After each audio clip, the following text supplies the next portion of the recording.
A man wanted for questioning in a homicide investigation is in custody tonight following a standoff with U.S. Marshals.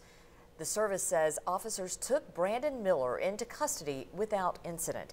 He's wanted out of Washington County for a violation of probation charge and for questioning in the death of Charles Shelton.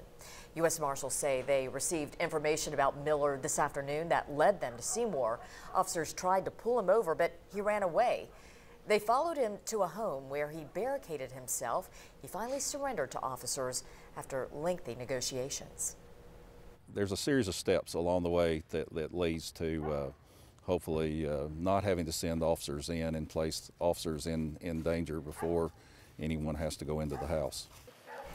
Marshals say Miller had no connection to the house he entered.